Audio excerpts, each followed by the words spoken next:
오늘은 2021 한국경제 대전망 책의 저자분 중에 한 분이신 서울대학교 경제학부 교수이신 이근 교수님을 초대했습니다. 안녕하세요. 네, 안녕하세요. 네, 오늘 그렇지 않아도 이제 2020년도 이 코로나 때문에 정말 많은 평지풍파가 일어났잖아요, 세계적으로. 네. 그리고 이제 뭔가 한 해가 마무리되어 가는 시점에 과연 내년도 2021년은 어떤 일들이 벌어질 것인가 이제 많은 분들이 궁금해 하는데, 그와 관련해서 이제 여러 가지 데이터를 바탕으로 전망을 해 놓으신 거죠, 경제적으로. 네, 네. 그와 관련해서 이제 몇 가지 질문을 좀 드리겠습니다. 일단 코로나19 이전과 이후는 완전히 다르다 이런 얘기가 있는데 왜 그렇게 얘기할 수 있나요? 네. 저희가 사실 이런 책을 매년 내고 올해가 이제 5번째인데요.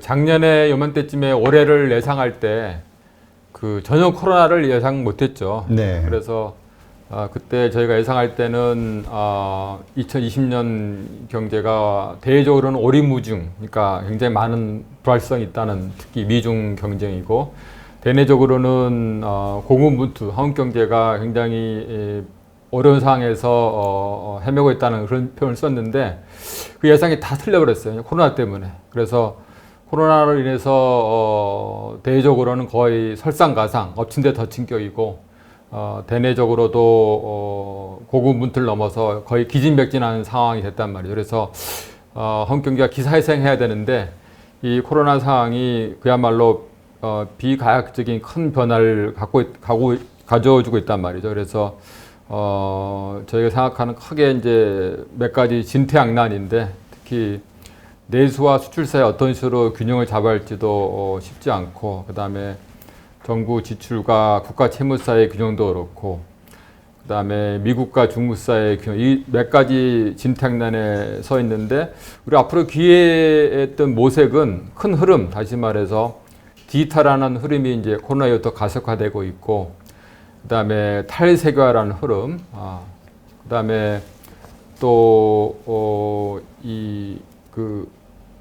이런 흐름들 속에서 우리가 새로운 기회를 찾을 수 있는 것들을 모색해야 생각합니다. 그래서 가장 중요한 건 저는 디지털화가 코로나 이후에 가속화되고, 한국도 좀 주춤쯤 하다가 코로나 이후로 디지털로 완전히 방향을 잡은 것이고, 그것이 나온 것이 이제 뉴딜이다. 그래서 이런 상황 하에서 크게 기회를 찾는 식으로 우리가 가야 한다고 생각합니다. 네. 그러면 이 코로나 이후 우리의 삶은 어떻게 완전히 달라질 것이다 이렇게 얘기하시는 분들이 있는데 어떻게 달라질까요? 네, 저희 책에서도 이제 맨 앞부분에서 코로나 이후에 어떤 경제와 우리의 삶의 변화를 이제 집중적으로 다루고 있고, 특히 저희가 주목한 것은 MZ 세대 출현. 그래서 최근에 90년대하고 2000년대 이후에 등장한 새로운 세대들은 코로나라는 어떤 경제 상황 속에서도 계속 꾸준히 비대면 방식으로 소비를 유지하고, 이들의 소비가 확산되면서 전반적으로 사회의 소비를 유지하고 있단 말이죠. 그리고 이들의 인구 비중이 40% 가까이 육박하고, 또 직장에서는 이들이 이미 새로운 일하는 세대의 주로 등장해서 이 세대에 대한 생활 방식, 이들의 소비 방식, 이런 것들이 앞으로 중요한 화두가 되겠고, 특히 이들이 의뢰하는 방식은 단순한 재택근무에 시작해서 이제는 각종 비대면 근무, 그 다음에 이걸 종합한 언제 어디서나 할 수 있다는 스마트 워크로 이런 일의 방식이 크게 변하고 있고, 이런 추세가 앞으로 계속되고, 더욱이 날아서 노동시장도 과거와 같이 직장에서 비정규직이라는 그런 고정된 시간보다도 직장 외의 장소에서 일하면서도 정규직일 수도 있고, 또 비정규직만은 훨씬 더 고급 연봉을 받는 이런 전문적 비정규직을 할 수 있는 다양한 이제 노동시장 환경이 출현하는 것이 앞으로 큰 삶의 변화의 한 측면이 될 것 같습니다. 네. 근데 지금 사실 코로나 이후 바로 직후에는 세계가 망할 것 같았잖아요. 다 처음 겪는 일들로. 그런데 어찌됐든 다시 이 금융시장 같은 경우는 다시 오히려 급반등하면서 버블 논란이 일을 정도로 지금 상승을 했고요. 하지만 실물 경제는 아직도 어렵단 말이죠. 앞으로 이 침체된 경제를 회복시키기 위해서 정말 많은 나라들이 돈을 막 쏟아붓고 있는데 과연 회복이 될 것인가에 대한 퀘션은 많은 분들이 갖고 있거든요. 네.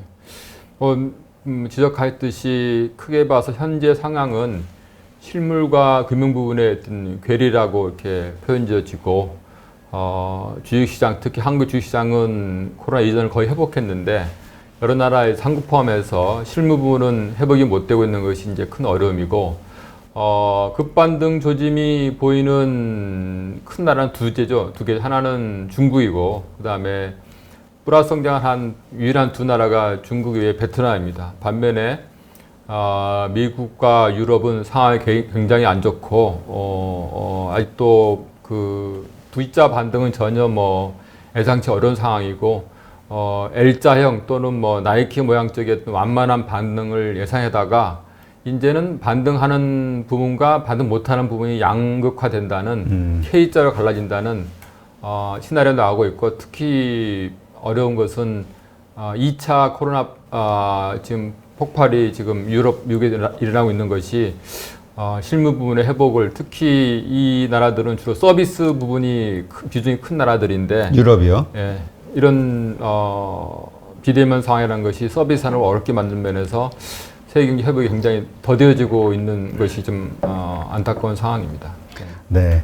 그러면 과연 그러한 어떤 어려운 상황을 회복시키기 위해서 정말 엄청난 그 양적 완화와 재정적 그 재정 정책들을 막 하고 있잖아요. 사용하고 있는데 그럼에도 불구하고 과연 이 경기가 살아날 것인가 회의감을 갖는 분들이 많거든요. 네. 어떻습니까? 네. 그 경기에 살아나는 것을 단순히 성장률로 따지면은 올해 대부분 나라들이 뭐 마이너스 뭐 2%, 1% 정도이기 때문에 그 이후 2021년에는 워낙 2020년이 안 좋았기 때문에 성장률 자체로는 플러스일 텐데 그렇게 해봤자 19년 상황 수준까지 못 따라하는 정도의 회복일 것이 대부분으로 예상됩니다. 그러면서 회복은 되지만은 아직도 아주 그 이전 수준을 회복하는 데는 더 몇 년 걸리는 식으로 보지만은 2021년은 자체는 플러스 우리나라도 한국도 양적 플러스 성장할 것으로 예상하고 있습니다. 네. 그러면 그 어떻습니까? 지금 어떤 분들은 그 뭐 보통 보복적 소비 뭐 이런 말씀들 하시면서 내년 상반기에 엄청난 그 이 V자 반등 실물 경기에서 있을 거로 예상하시는 분들도 있던데요. 이미 그런 현상이 중국에서는 지금 나타나고 있고, 중국은 이미 벌써 중국만 유일하게 V자 반등한 나라이고, 한국 같은 상황에서도 뭐 소비가 각종 이제 정부의 지원과 이런 지원금에 따라서 회복하고 있는데 그런 인위적인 어떤 지원의 약발이 얼마나 갈지가 좀 불확실하고 더 그나마 한국은 중국 옆에 있어서 네. 그다음 베트남 있고 그래서 상대적으로 서방 국가보다는 좀 더 나을 거로 예상되고 있는데 한 달 리스크는 현재 코로나 상황에서 많은 기업이나 가게들이 부채를 늘렸기 때문에 경제가 회복돼도 그 부채 갚는 데에 대한 어떤 그 부담이 있어가지고 얼마나 소비까지 이제 회복될지에 대해서는 불확실한데 이런 상황을 이제 대차 대조표 불안이랍니다. 그래서 대차 대조표 적자가 부채가 많아가지고 경기 회복돼도 그거 갚느라고 바로 급히 이게 턴어라운드 안 될 상황이 가능성이 있다는 점을 이제 우리가 염두에 둬야 할 것 같습니다. 네. 그러니까 일시적으로 이렇게 V자 반등하는 것처럼 보일 수는 있으나 그게 잠깐 반짝 효과라고 생각을 하시는 거네요. 일단은 뭐 정부의 어떤 그 재정 투입에 의해서 거기에 힘받은 소비나 생산은 좀 그럴 가능성이 있다고 보여져요. 그래서 정부의 어떤 누들 정책이 민간까지 많이 파급이 돼야만이 소비가 좀 더 건실하게 될 텐데 현재 정부의 누들 정책 부분에서 그런 그 정부의 어떤 투입을 많이 하는데 어떻게 하면 이것이 민간에까지 그 연결될지에 대해서 그 연결고리가 조금 그 불확실한 부분이 있고 예. 그래서 그 현재 우리가 중점 두고 있는 정책이 뉴딜 정책인데 네. 뉴딜 정책을 통해서 경제가 조금은 이제 도움을 받을 텐데 지속적으로 경제가 회복되기 위해서는 얼마만큼 이 초기에 정부의 어떤 투입이 민간 부분으로 이어지나가 관건인데 그것이 결국 이제 승수효과라는데 승수효과라는 건 이제 정부가 1조를 투입하면은 얼마나 국민소득이 늘어나냐는데 이게 1이 안 돼요. 뭐 0.5도 안 됩니다. 그러면서 결국 민간에 할 건데 현재 정부의 어떤 기업에 관한 각종 정책들이 그렇게 아주 파격적으로 좀 이렇게 유연하지 않아서 그런 부분에 대해서 좀 아직은 좀 불확실성이 남아 있습니다. 네. 근데 이제 지금도 많은 논란이 있는데요. 정부 정책이 필요하다는 거, 재정 정책이 과감하게 필요하다는 것을 인정하는 분들도 많이 있지만 국가 부채에 대한 염려 때문에 네. 너무 과감하면 또 안 된다 네, 이렇게 네. 주장하시는 분들도 있거든요. 네. 어떻게 고 의원이 보시나요? 저희가 책에서 뽑은 이제 두 번째 진퇴양난인데 지금 경기가 오르니까 정부 투입을 해야 되겠는데 반면에 너무 과다에 가면은 채무가 늘어나서 국가 신인도 영향을 받을 거에 대한 것이 이제 두 번째 진퇴양난인데 일단은 투입을 해야 되겠죠. 워낙 급한 상황. 그래 투입해야 되는데 그래서 그 결과 진짜 우리나라의 그 국가 채무가 현재 40% 초반대에서 2003년 가면은 거의 뭐 80% 이상 100% 가까이 될 것은 거의 뭐 확실합니다. 사실. 2023년이요? 2030년, 2030년. 뒤에. 네. 그래서 그렇게 되면 굉장히 이제 우려한 상황인데 다행인 것은 현재 이자율이 거의 뭐 마이너스 내 0이라서 갚아야 될 부담 정도는 과거에 좀 높은 금리 수준에서 빌렸던 것보다는 채무가 좀 부담이 적다는 것이 좀 유한이 되는 상황입니다. 그래서 국가 부채 수준 자체를 과거 거랑 최근 앞으로 거랑 단순히 비교하기는 어려운데 그래도 수준 자체가 높아지는 것은 좀 부담스럽고 특히 선진국과 달리 우리나라 통화는 외환 결제 통화가 아니기 때문에 네. 그런 면에서 돈을 마구 찍어서 이렇게 할 수 있는 미국이나 뭐 영국, 일본 상황 다르기 때문에 국가 신인도 문제가 남아는 있죠. 그런 면에서 제일 좋은 이제 사례가 2008년 금융위기 때 독일은 정부 투입을 많이 늘려가지고 그거 참 올라갔다가 경제가 잘 살아나니까 다시 떨어졌거든요. 이렇게 떨어진 나라가 거의 독일이 유일해요. 네. 모든 나라들이 계속 높이 유지됐습니다. 그래서 한국이 어떻게 하면 독일처럼 다시 떨어뜨릴 수 있을 것인가를 이제 실현하는 것이 이제 한국 경제의 어떤 그 중기, 중장기 전망의 가장 중요한 요소가 되겠습니다. 네. 근데 한국도 참 그런 논란이 많은 것 같아요. 미국의 지금 민주당과 공화당이 그 2조 8천억 달러, 뭐 3조 뭐 5천억 달러 뭐 이런 돈을 어디다 쓸 거냐, 산업을 키우는 인프라에다 쓸 거냐, 아니면 국민에게 그냥 직접 나눠주는 게 더 낫지 않냐, 이거 가지고 막 논쟁이 아주 심하잖아요. 한국도 그런 이슈가 있지 않나요? 한국도 일부는 이제 재난지원금이라는 형식으로 이제 직접 국민에 나눠줬고, 반면에 이제 뉴딜이라는 것은 이제 앞으로 장기 성장에 필요할 인프라에 투입하는 것인데 그런 방향은 맞는 것 같아요. 그래서 한국 경제가 과거에 일본을 이제 추월할 때 우리가 초고속 인터망을 하나의 중요한 인프라로서 이제 IT 강국을 했는데 이제 앞으로 다음 세기 한 번 도약하기 필요한 것은 단순히 초고속 인터망을 넘어서 여러 분야의 디지털 인프라라는 것을 건축하는 것이 필요합니다. 다시 말해서 원격 진로 같은 디지털 헬스 인프라, 그 다음에 디지털 교육 인프라, 네. 그러니까 노동시장도 디지털 노동시장 인프라 같은 것들이 갖춰져야만이 한국이 디지털화를 기회창으로 삼아가지고 또 한 번 도약할 수 있는 기회가 되는 것이 그런 면에서 정부가 뭐 누리정책이라는 방향은 잘 잡았는데 얼마나 이걸 세세한 측면에서 잘 효율적으로 집행하느냐가 이제 관건이 되겠죠. 네. 그럼 지금 우리 그 기본소득과 관련된 부분은 이제 일단락 진 걸로 생각해야 될까요? 한국은?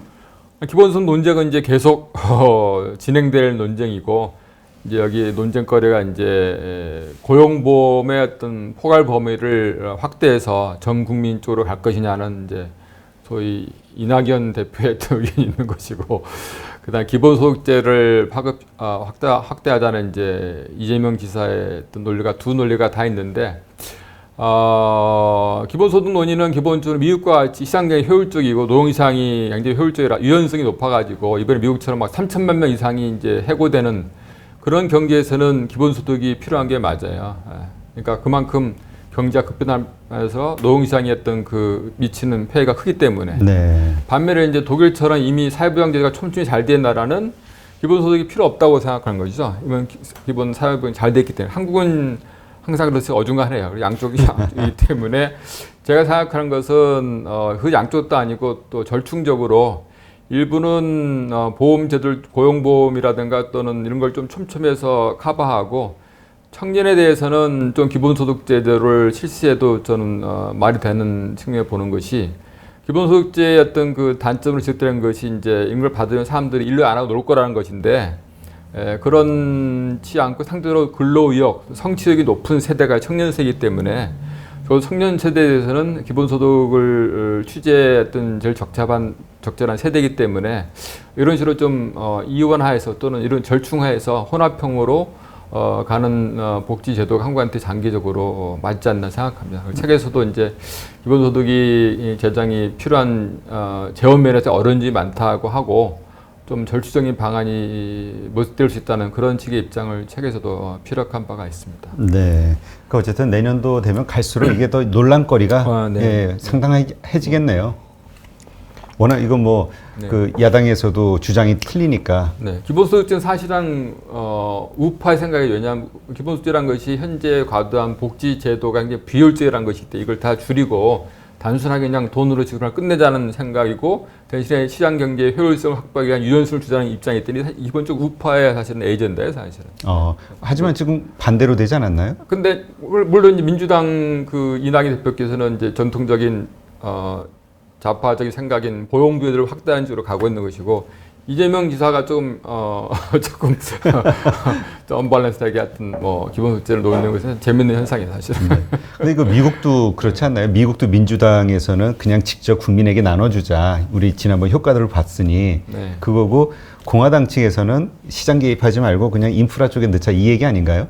미국도 그것보다는 좀 복잡한 것 같아요. 미국 내에서도 좀. 미국도 뭐 실리콘밸리처럼 IT 업계들은 기본소득을 중요하죠. 왜냐하면 자기들은 유연한 노동시장에 따라서 쉽게 해고하고 쉽게 고용하는 대신에 이제 그런 상황에 대한 피해자들을 보호할 수 있는 어떤 기본소득이 있으면 이제 편하니까. 네. 그래서 기본적으로 기본소득제는 우파 어떤 혁신가들의 아이디어죠, 사실. 네, 그렇군요. 그런데 이게 지금 우리가 이러한 코로나를 대응하는 것만도 지금 되게 힘든 상황인데 지금 미국과 중국 간의 갈등은 점점 커지고 있잖아요. 패권 전쟁은. 네. 그러면서 미국 대선을 앞두고 또 어떤 충격적인 게 나올지 선거용으로 아니면 대선 이후에 엄청난 중국에 대한 압박 이런 것으로 인해서 세계 경제가 정말 복잡해지게 되면 우리는 역시 수출국가로서 힘들어지잖아요. 이거에 대해서는 거의 대비책은 없다. 뭐 이런 게 중론이던데요. 뭐 미중 갈등이 이제 작년부터 저희 책에서 꼽은 이제 오리무중이라는 상황 파악의 원천이고 그것이 진행되고 있고 거기에 추가해서 이제 탈세계화, 보호무역주의 파도가 높아졌는데 이런 상황은 한국한테는 굉장히 불리한 환경이죠. 한국은 기본적으로 개방 경제로서 무역을 해서 먹고 사는 나라인데 미중이 싸우면서 각 나라가 자기의 시장을 보호하는 보호무역 조치를 취하고 세계 경제 자체가 굉장히 불확실성이 높은 상황이라는 것은 한국한테 굉장히 엄중한 상황이죠. 그래서 미국 대선 자체가 하나의 불확실성 요인이기 때문에 빨리 대선의 결과가 어느 쪽에 나와가지고 상황이 정리되는 것이 불확실성을 줄이는 요인이 되고 뭐 어느 쪽으로 가든 저는 현재 상황보다는 조금 뭐 나아지지 않을까는 좀 생각하는데 왜냐하면은 트럼프도 이제 이긴다면은 재선이 되면은 이제 그만큼 중국을 이렇게 막 쉽게 때려서 이렇게 얻을 게 별로 없다는 생각하는 것이고 또 바이든은 전통적으로 이미 선언한 것이 전통적인 어떤 그 다자간 무역 체제, 자유무역 체제를 복원하겠다 이걸 선언했고요. 그래서 트럼프식의 그 관세 전쟁은 마이너스 썸 게임이다. 그래서 트럼프는 자유무역적인 체제를 복원시키고 대신에 중국에 대해서는 중국이 어떤 첨단 산업 같이 중국이 국가 보존에서 좀 부당하게 지원하는 그런 부분에 대해서를 주로 집중적으로 이제 손보겠다는 입장이기 때문에. 뭐 일단 새해에 대해서 좀 긍정적으로 전망한다면은 미국 대선이 어느 쪽으로 가든 간에 현재보다는 뭐 좀 더 불확실성이 걷어지는 상황으로 가지 않을까 이런 식으로 좀 예상을 해보고자 합니다. 네. 근데 그런 분들도 의외로 많이 있던데요. 트럼프 대통령보다는 오히려 바이든 후보가 대통령이 됐을 때 딱 자기의 그 진영을 딱 구축하고 압박을 중국에 가할 거기 때문에 한국으로서는 줄술기에 들어갈 수밖에 없는 그런 상황으로 몰릴 것이다. 그러면 당연히 중국의 보복을 받을 수 있는 거 아니냐 이런 얘기 하시던데요.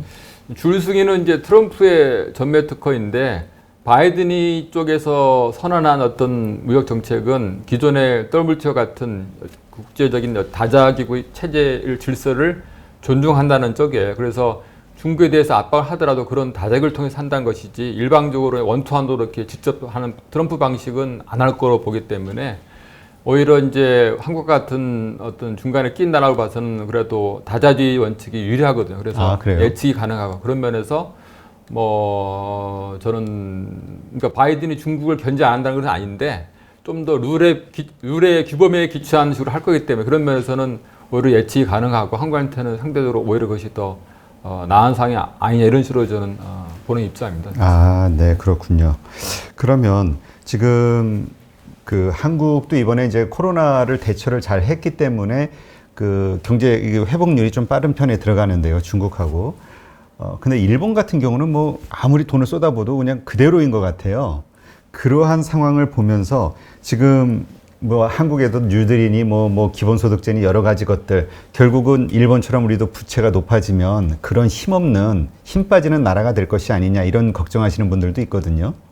네, 그런 걱정은 뭐 어느 정도 근거가 있죠. 왜냐하면 한국 경제의 어떤 장기적 트렌드가 워낙 일본의 트렌드를 따라가죠. 그래서 대표적으로 그 고령화 사회 같은 것들은 일본의 그 장기 트렌드를 거의 한 10년, 15년 사이 뒤를 그대로 쫓아오고 있어요. 그래서 일본이 겪고 있는 현재 소비 부족 이런 것들이 결국은 인구 구성이 고령화되면서 그다음에 소비가 부족해지는 것이 당연히 나오는 결과인데 그런 면에서 한국도 이제 그런 추세를 따라한다는 면에서 한국이 일본의 어떤 전체를 받지 않도록 하는 게 제일 중요한데 그런 면에서 한국이 적극적으로 니들 같은 걸 꺼내는 것은 좋은데 오히려 원격 진료 같은 것은 사실은 그린 디지털 니들의 가장 핵심 부분이 돼야 할 텐데 이게 빠져있거든요. 지금 빠져있나요? 오히려 일본은 그 원격 진료 같은 건 한국보다 멀더 치고 나오고 있단 말이에요. 그래서 저는 아까 말한 대로 그 디지털 뉴들, 그린 뉴들의 어떤 그 불확실성 측면이 핵심적인 그런 그 원격 진료 같은 게 빠져 있는 것이 좀 아쉽고 그 다음에 장기적인 어떤 고령화 이런 문제에 대해서 결국 국민연금, 사회보장인데 국민연금과 어떤 연금 개혁, 다시 말해서 국민연금과 다른 그 공무원 이런 걸 통합하는 이런 것들이 굉장히 이슈인데 그런 어려운 문제들을 전혀 현 정부가 다루고 있지 않다는 것이 어려운 문제를 정면 돌파하지 못하고 있다는 것이 좀 단계적으로 좀 불확실한 어떤 측면이라고 보고 있습니다. 네.